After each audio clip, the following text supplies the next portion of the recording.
The first siren began as a tremor in the air.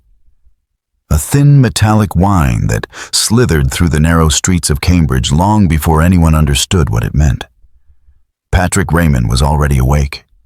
Nights had become restless in recent months, filled with the uneasy hum of a nation still recovering from the Civil War, and adjusting to a new era where freedom was written into law, but not yet into hearts.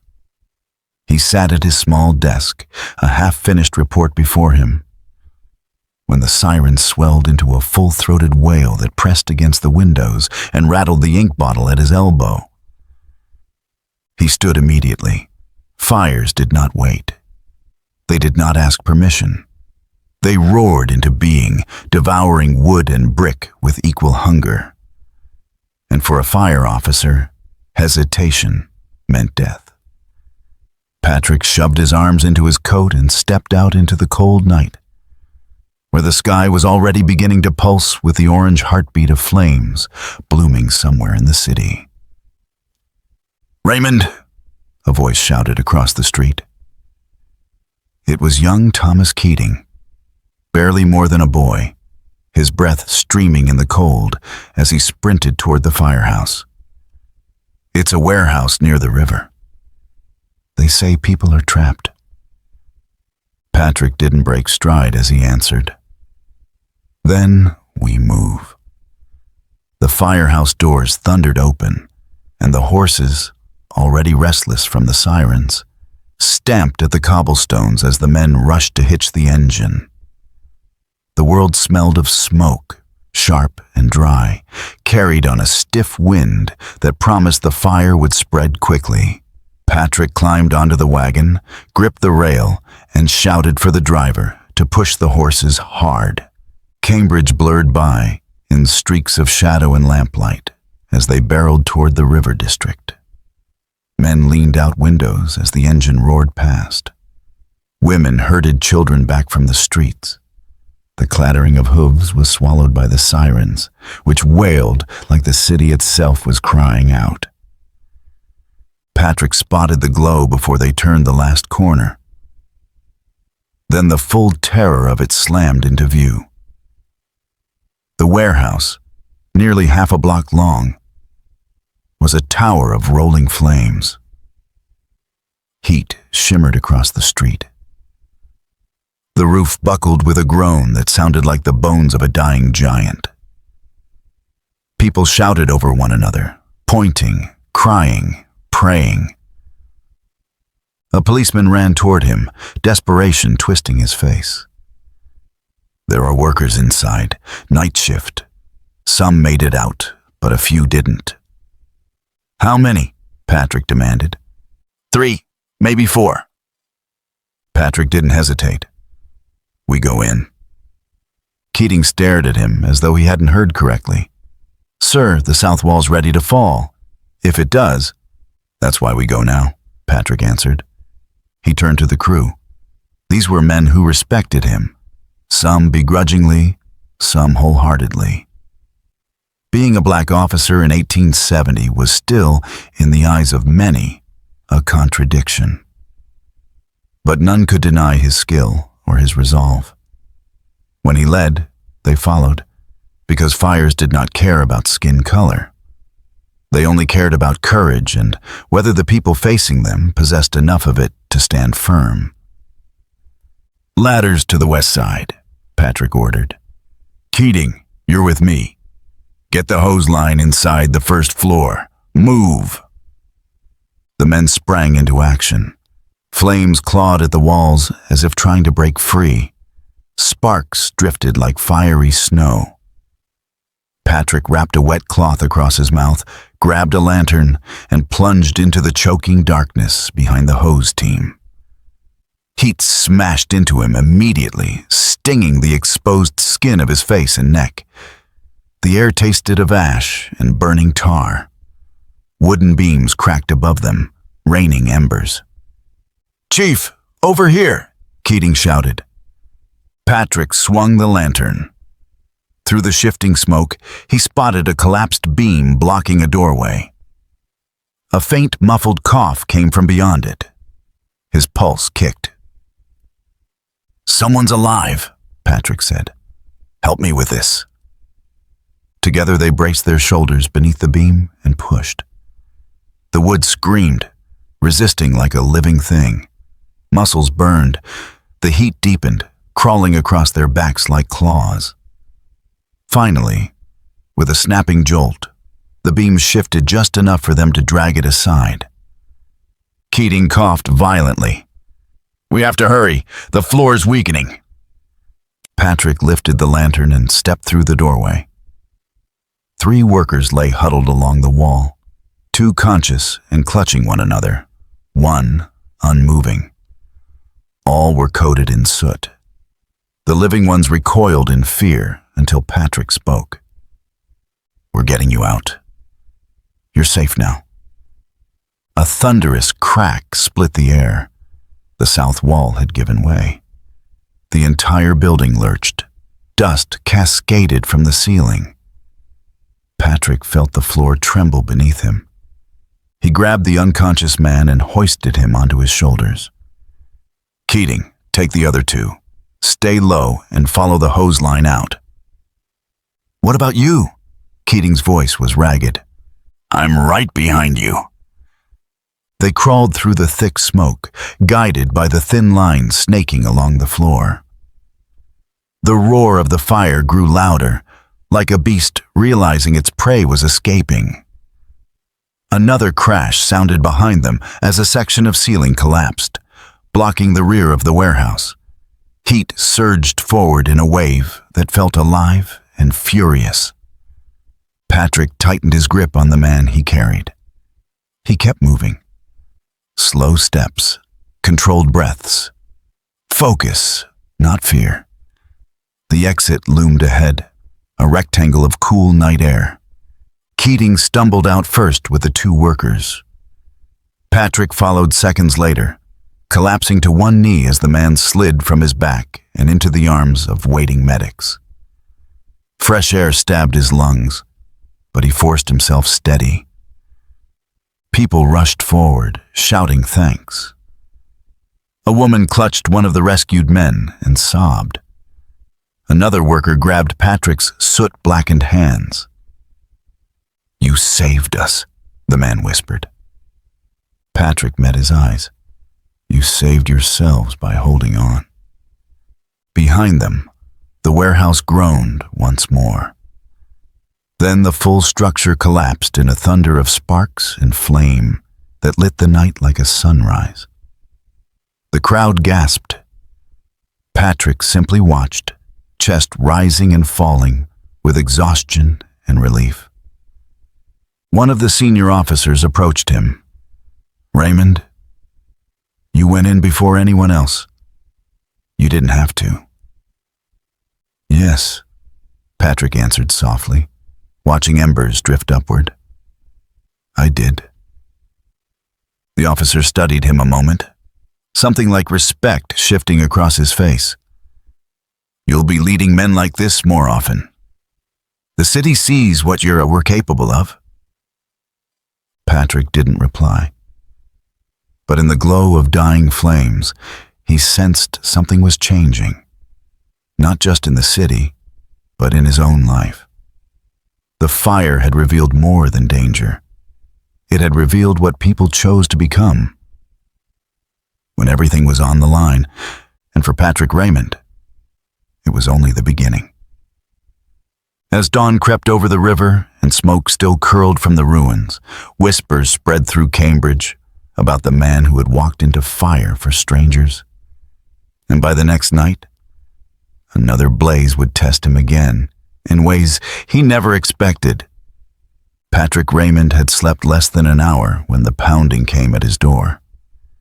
It was not the frantic hammering of a neighbor in distress, nor the sharp rap of an officer with urgent orders. It was steady, controlled, a rhythm that spoke of someone who did not waste effort even in panic. Patrick swung his legs out of bed, the soreness from the previous night's warehouse fire pulsing through his shoulders as he crossed the room. When he opened the door, He found a young woman standing on the step, her brown wool shawl pulled tightly around her face. Smoke stained the early morning air behind her. Her voice trembled, not from fear, but from urgency. "Officer Raymond?" she asked. "Yes, what's happened?" "There's another fire, on Dunster Street. My brother ran to the station, but someone said you lived close by." She swallowed hard. "People are trapped in the boarding house. It's spreading fast." Patrick grabbed his coat. "Lead the way." They hurried down the cobblestone road, their footsteps echoing through the waking city.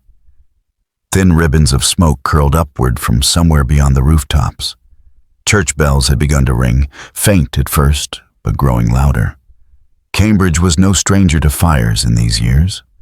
Wood-framed houses, crowded neighborhoods, and the unpredictable heating stoves of winter had made blazes a constant threat. But 2 major fires in 2 nights felt like a warning. The young woman kept pace with him, despite her shaking hands. Patrick glanced sideways at her. "What's your name?" he asked. "Clara. Clara Whitcomb." "You did the right thing coming to find help." She shook her head. "My sister is still inside." They reached Dunster Street just as the first engine arrived. Flames licked from the second-floor windows of a narrow 3-story boarding house, their reflection dancing across the frost on the ground.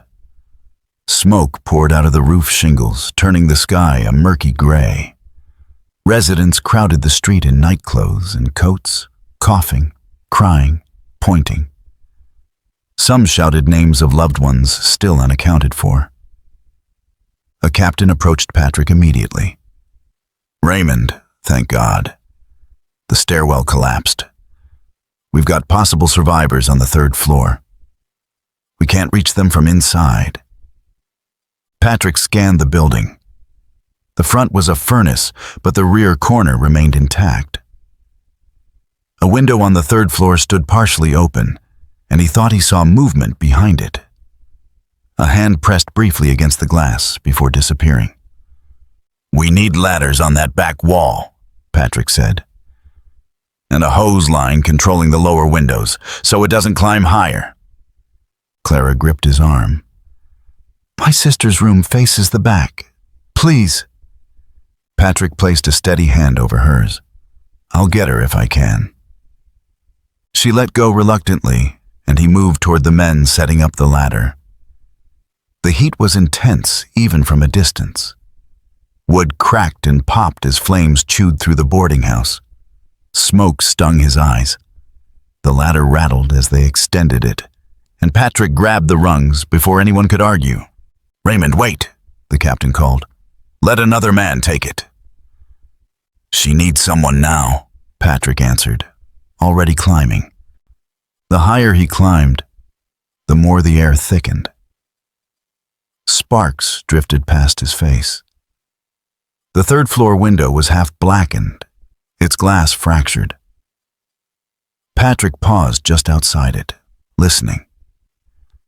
Somewhere inside, faint coughing echoed through the smoke. He pushed the window further open and hauled himself into the room. Heat swallowed him instantly. The small space was filled with swirling gray and flickering orange. Furniture had collapsed into charred shapes. A door hung crookedly from its hinges. He crouched low, sweeping the room with his lantern until he spotted a figure huddled near the wall. A young woman, barely 20, pressed a cloth to her mouth as she tried to breathe. Her eyes fluttered open at the sound of his approach. "Are you here to help?" she whispered. "You're Clara's sister?" Patrick asked. She nodded weakly. "Eliza." "We're getting you out, Eliza. Stay low and keep that cloth over your face." He guided her toward the window, but as they reached it, a violent crack split the building. The floor trembled. Patrick looked back just in time to see flames burst through the far corner, racing across the ceiling like a living creature. The exit route was shrinking.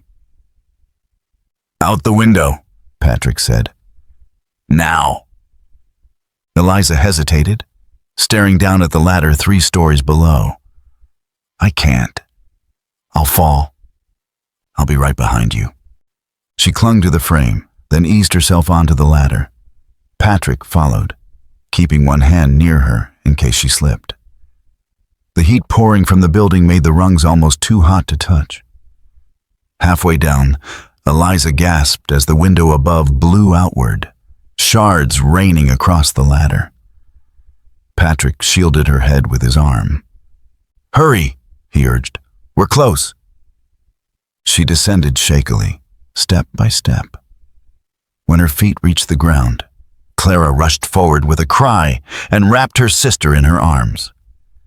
Patrick climbed down the final rungs just as another explosion of timbers shook the structure. The captain approached him again, wiping sweat from his soot-streaked face. There are still others unaccounted for.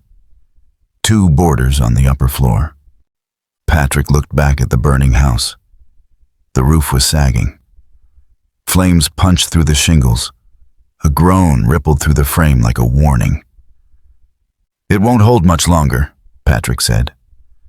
Then we do what we can, the captain replied. Patrick turned to the crew. Check the south alley. If they escaped, someone may have seen them. As more engines arrived from nearby wards, teams spread out to search for survivors. The fire raged for nearly another hour before the structure finally collapsed inward, sending a plume of smoke spiraling into the cold morning sky. By the time the ashes settled, 2 missing boarders had been found safe behind the property, dazed but unharmed. They had jumped from a lower window and hidden from the flames, too disoriented to respond to calls. When the worst had passed and the crowd began to thin, Clara approached Patrick again. Her eyes were red, but her voice steady. You saved her, she said. You didn't even know us. Patrick shook his head. People need help. That's enough. Clara studied him for a moment, as though seeing something she had not noticed before. There are those in this city who don't believe a man like you should hold authority. My father was one of them. But if he had been here today, he would have seen what I've seen. You don't owe me anything? Patrick said. No, she replied. But this city does. A cold wind swept down the street then, stirring the ashes. Patrick looked over the remnants of the boarding house. Twice in 2 days, the city had faced devastating fires. And twice, he had thrown himself into danger without hesitation. Word would spread. Stories always did. But he was not thinking of recognition. He was thinking of the people who still needed protecting, the ones who trusted the fire department to stand between them and disaster.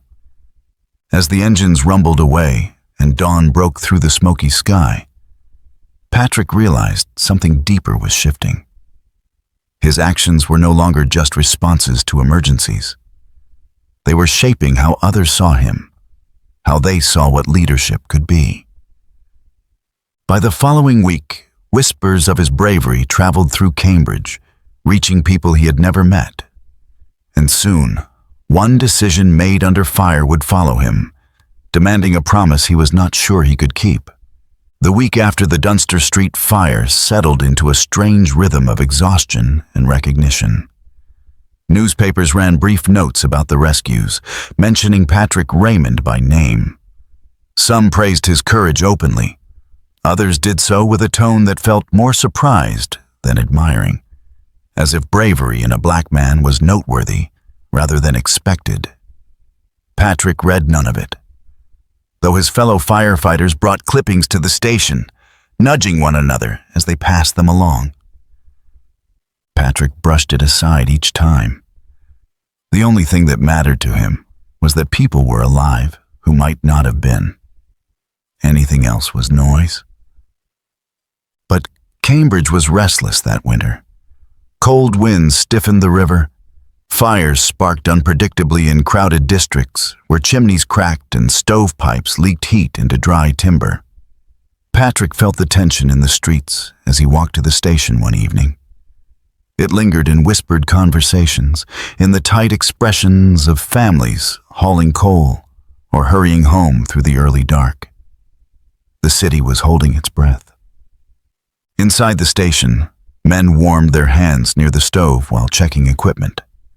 Lanterns flickered across brass couplings and leather hoses. Captain Ward approached Patrick with a quiet, measured step. "Raymond," he began, "the mayor wants to see you tomorrow." Patrick looked up sharply. "Tomorrow? About what?" Ward hesitated. He didn't say. But after the last 2 fires, I have a guess. Patrick knew what he meant. Rumors had already reached him. The city was considering a restructuring of the fire department, a shift in leadership at several stations. It was no secret that many officers were aging or holding positions out of tradition rather than merit. Patrick had seen the way some watched him during fires, how they waited for his judgment before giving orders of their own. Still, the idea of formal recognition unsettled him. Responsibility did not scare him, but visibility did. For a black man in 1870, public leadership was not just a role. It was a battlefield. He nodded once. "I'll be there." Ward placed a hand on his shoulder. "You've earned whatever this is." That night, Patrick lay awake long after the station fell silent. His thoughts drifted to the people he had carried from flames, to the panicked voices calling from windows, to the steady trust in the eyes of young firefighters following him into danger. But one memory returned more vividly than the rest. A promise he had made years earlier, long before Cambridge even dreamed of making him an officer. It had been the night his father, a formerly enslaved businessman and respected community figure, lay dying. Patrick was 18, still learning how to shape himself into the man he hoped to become. His father's breath had been thin and fragile, but his voice remained firm. "Serve with honor," he had said, "and do not let fear decide your life." Patrick carried those words with him through every fire, every insult, every quiet victory. They were the compass that never wavered. The next morning, frost dusted the rooftops as he approached City Hall. Smoke drifted gently from chimneys, turning the air faintly blue. Inside, the corridors smelled of paper, ink, and damp wool.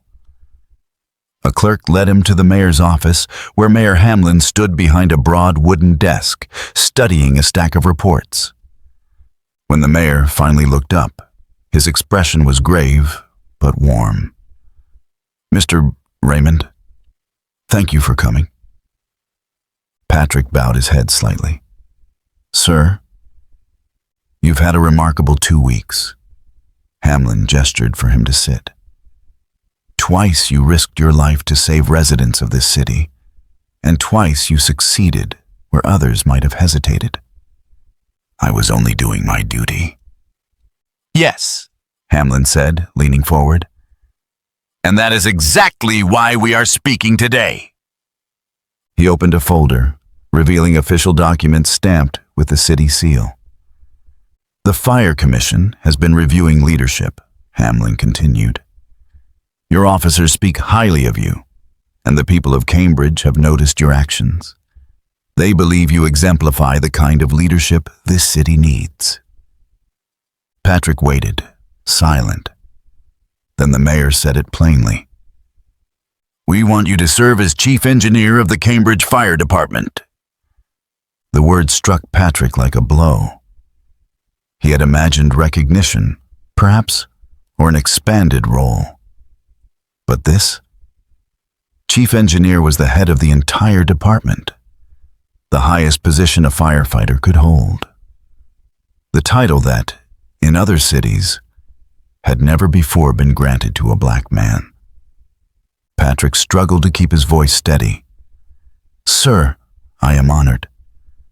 But the people of this city, some may not accept." Hamlin held up a hand. "They will. Or they will learn to. History moves forward whether people choose to follow it or not." Patrick drew in a slow breath. He thought of the men he led, the families he had saved, the weight of expectation, the risk of being the first. But he also thought of the promise to his father, the one he had carried through every trial.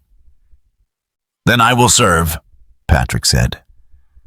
"And I will not break faith with the city or the men who rely on me." The mayor stood and offered his hand. "I believe you won't."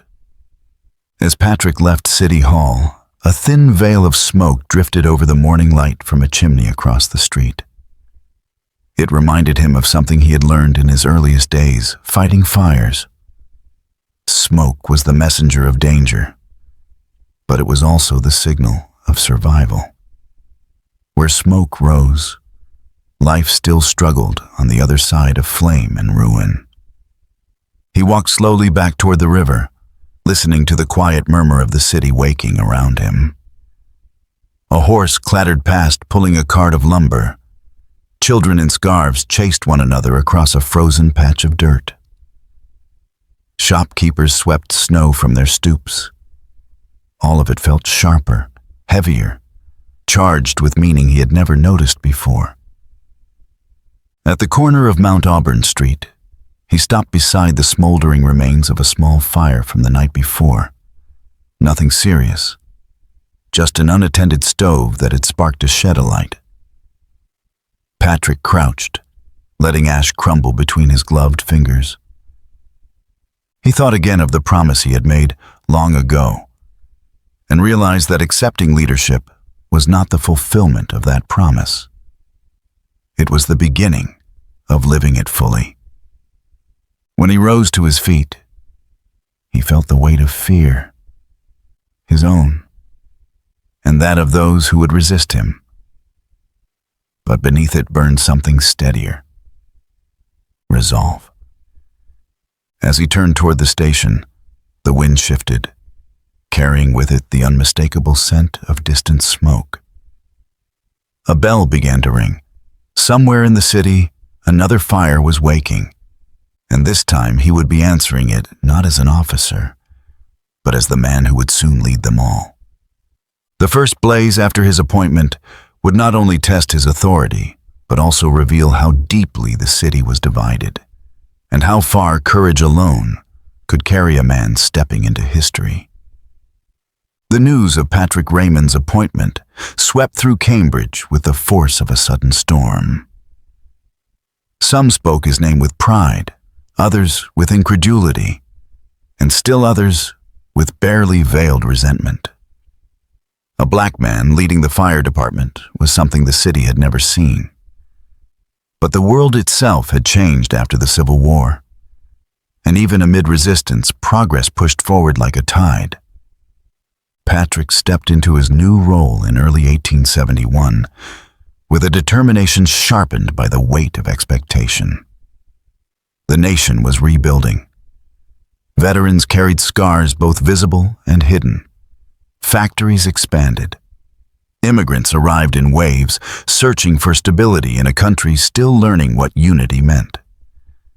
Even though the great wars of the 20th century were decades away, the echoes of past conflicts shaped every community. Cambridge felt it in the way old loyalties clashed with new realities, in the way neighborhoods watched one another with quiet tension. Leadership was not merely a matter of giving orders. It was a matter of carrying the fears, hopes, and failings of an entire city. Patrick began by visiting every engine house, walking through each ward of Cambridge.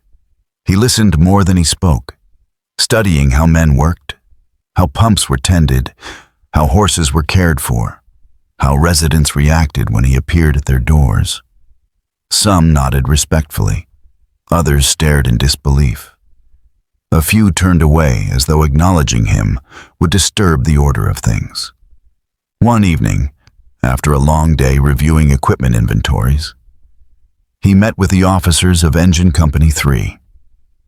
The station stood near a crowded district where wooden row houses pressed tightly together. The risk of fast-spreading fires was highest there.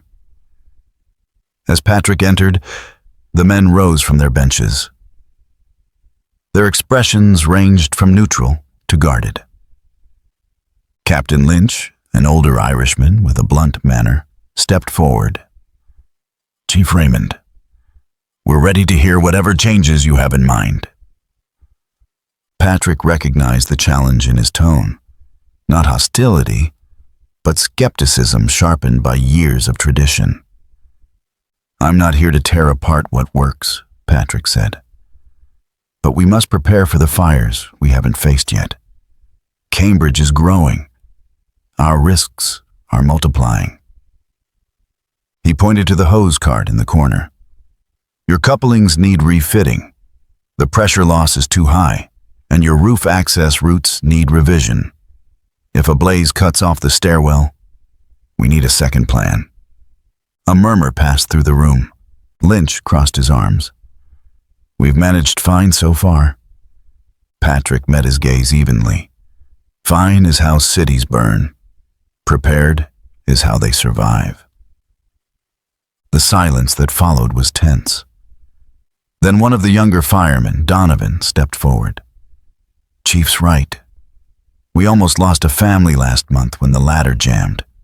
Patrick nodded. "And next time, it could be worse." By the end of the meeting, skepticism had softened into reluctant respect, not because of rank, but because Patrick understood the work. He spoke the language of fires, the instincts of danger, the discipline needed to keep men alive. And in a profession where trust could mean the difference between life and death, that mattered more than anything. Yet leadership came with challenges no manual addressed. One cold morning, as Patrick crossed the yard outside headquarters, 2 men stood waiting for him near the gate. They were dressed in heavy coats, their hats pulled low. The older one stepped forward. "You the new chief?" he asked. Patrick paused, recognizing the wary hostility beneath the man's calm voice. "I am." The man nodded slowly. "My shop burned last winter. Had trouble getting the insurance payout. The agent said the department didn't respond fast enough. Now I hear a man who wasn't even allowed to vote a few years ago is running things." Patrick kept his voice even. "I'm sorry for your loss, but the speed of a response has nothing to do with a man's color.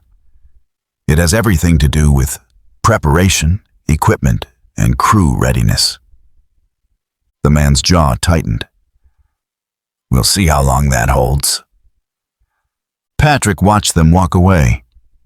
He knew their words weren't isolated.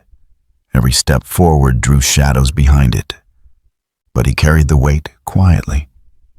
That evening, a call shattered the stillness of the station. Bells clanged through the hall. A messenger burst through the door breathless. "Fire on Brattle Street! A large one!" Patrick mounted the engine before the echo faded. As they raced through the night, the sky above Brattle Street glowed a grim red.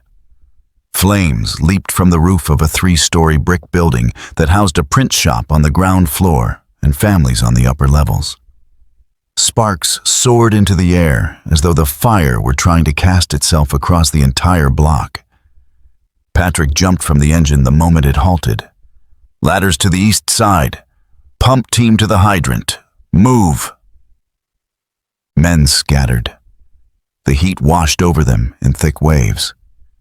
People screamed from the street below, pointing upward. "There are children in there," one woman cried. "The staircase burned through." Patrick spotted them through a second-floor window.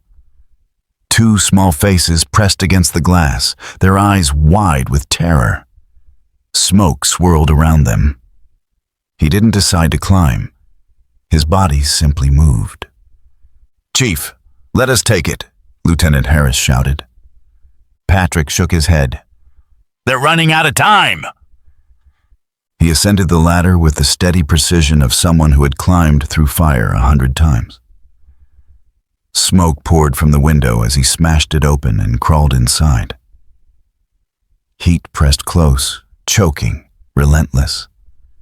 The room was ablaze behind him, flames chewing through furniture, hissing as they reached fresh air. He found the children crouched beneath a table. A boy of about 8, shielding a girl no older than 5. "We're going out the window," Patrick said. "Hold on to me." He lifted the girl into his arms and guided the boy toward the window. The ladder shuddered under the strain of wind and flame. Halfway down, a blast of heat surged upward, forcing him to shield the children with his body. But he kept descending, step by step, until strong hands reached up to take the children. When he touched the ground, the crowd surged around him. The mother collapsed into sobs as her children clung to her. Patrick stepped back, lungs burning, sweat and soot streaking his face. Captain Lynch approached, eyes wide. "Chief, that was madness." Patrick wiped his brow. It was necessary. Lynch stared at him for a long moment. Then he spoke quietly. "You lead from the front. Men follow that." The fire was contained 2 hours later. The building stood charred but still standing. The family survived. And word of Patrick's rescue spread through the city faster than the flames ever had. But as he walked home in the pale dawn, the weight of leadership settled deeper on his shoulders. It was not just the fires he battled. It was the doubt, the scrutiny, the pressure of proving every day that his courage was not an exception, but a truth. Still, he had made a promise: to serve with honor, to let fear guide nothing. And that promise burned brighter than any flame. In the weeks ahead, the city's divisions would come into sharper view, and the new chief would face a challenge far greater than smoke or fire, earning the trust of people determined to deny it. Cambridge did not change overnight, simply because Patrick Raymond now wore the title of chief engineer. Titles were ink on paper. Respect, especially across racial lines in 1871 America, was earned only through consistent proof. Some residents admired him openly. Others scowled as he passed, their distrust simmering beneath polite restraint. Newspapers ran editorials debating whether a black man could or should command one of the city's most vital public services. And within the department itself, loyalty ran in uneven lines. Yet even in division, there was movement.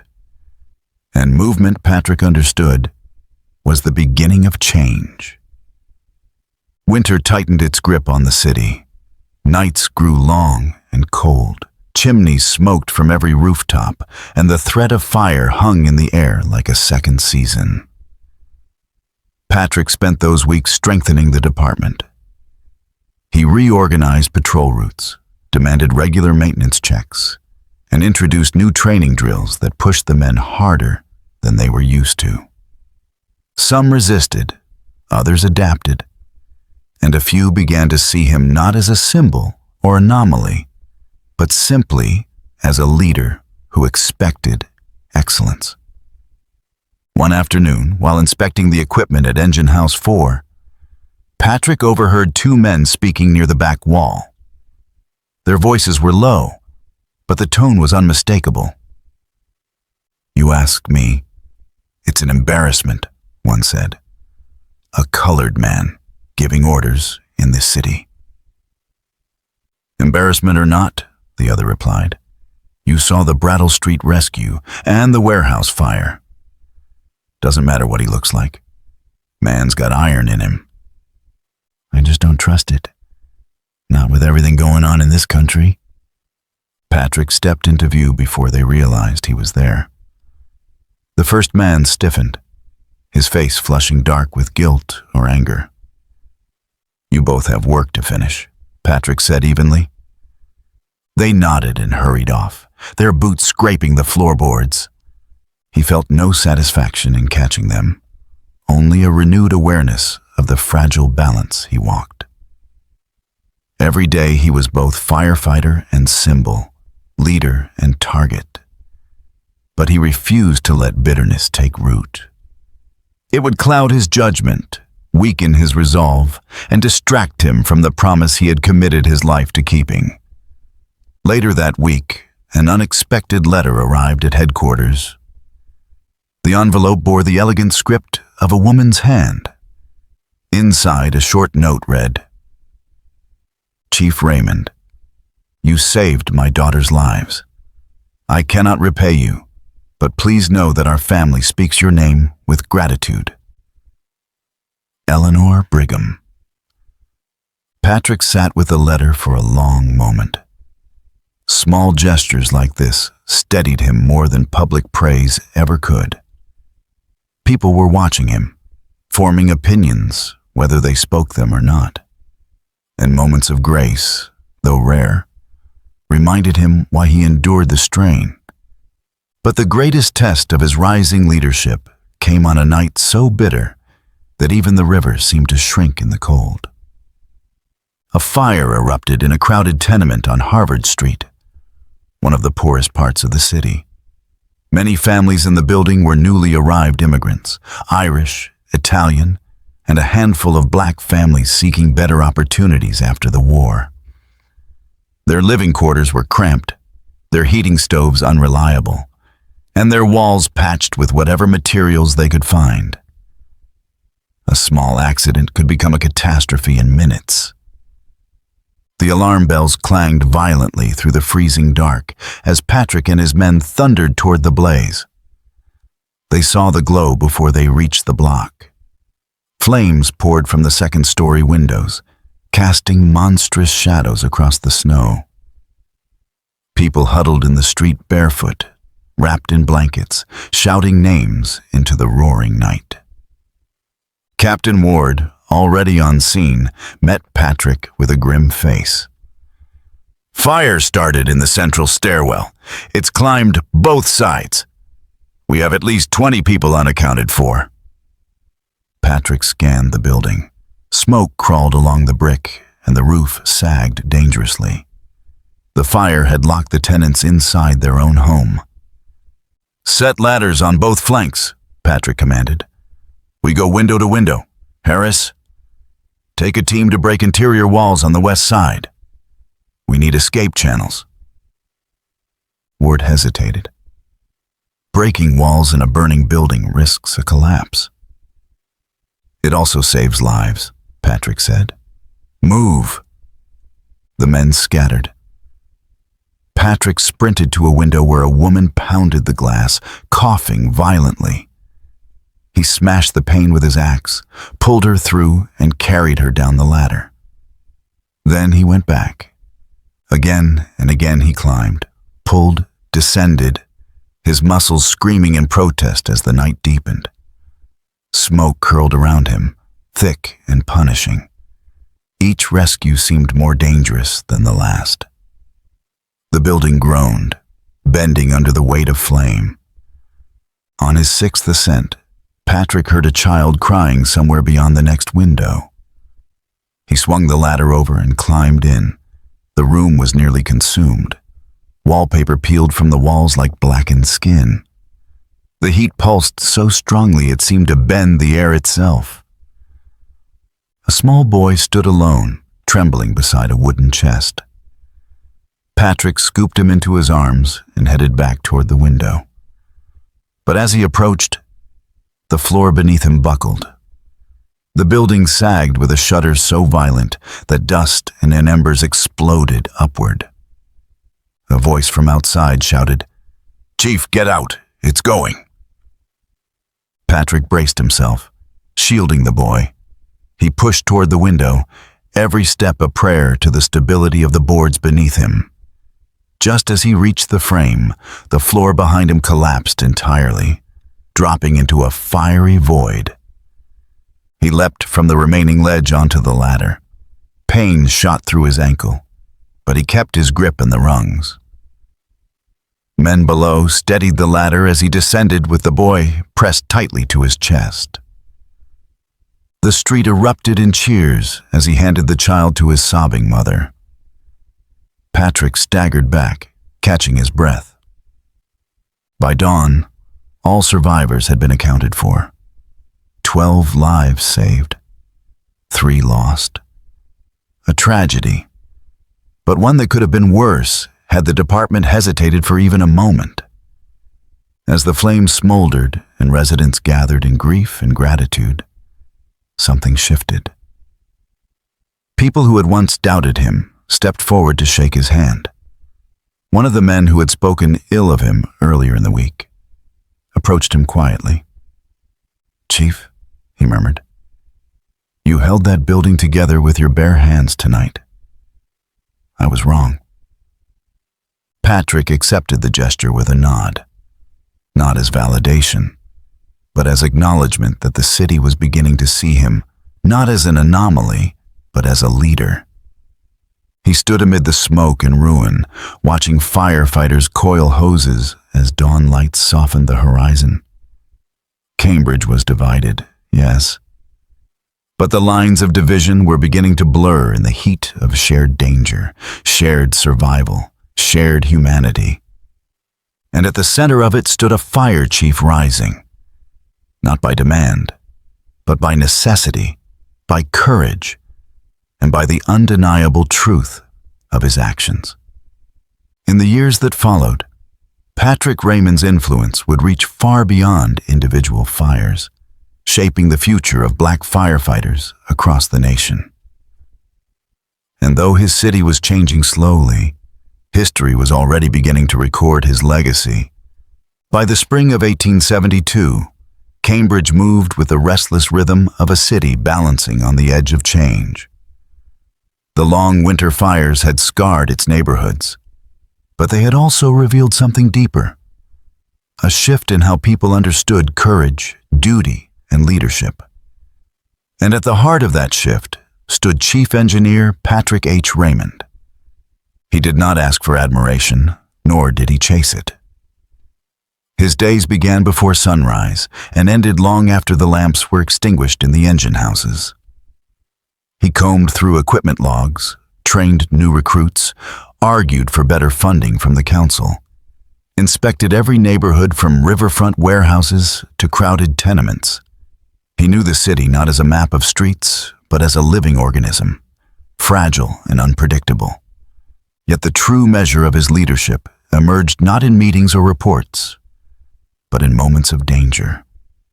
When flames rose against the sky and ordinary citizens turned desperate eyes toward the men who carried axes and hose lines. In those moments, the public no longer cared about the color of the man commanding them. They cared only that he arrived, that he acted decisively, that he risked himself without hesitation. Still, prejudice did not vanish. It bent slowly, begrudgingly. One afternoon, Patrick stood before the city council advocating for a new steam engine, an innovation that would shorten response times and increase water pressure. Some councilmen supported him. Others exchanged glances that carried old biases. Councilman Adler, a man with a sharp voice and sharper skepticism, cleared his throat. "Chief Raymond, no one doubts your bravery. But a steam engine is a costly investment. We must consider whether the department is prepared for such an upgrade." Patrick met his gaze with calm resolve. Preparedness is not a luxury. It is the difference between a building still standing or reduced to ashes. The fires we face now spread faster than in years past. Our equipment must match the threat. Adler pressed. And you believe your men, some of whom question your authority, will adapt?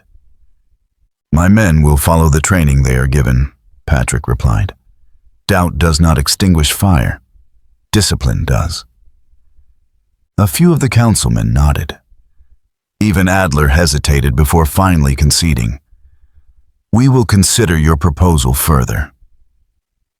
Outside the chamber, 2 young firefighters waited for him, their faces eager. Chief, Donovan said, did they listen this time? They heard enough, Patrick answered, though the outcome was uncertain. Progress comes slower than flame. The younger men exchanged a look of admiration that warmed him more than he let on. Later that month, Cambridge faced a crisis unlike any in recent memory.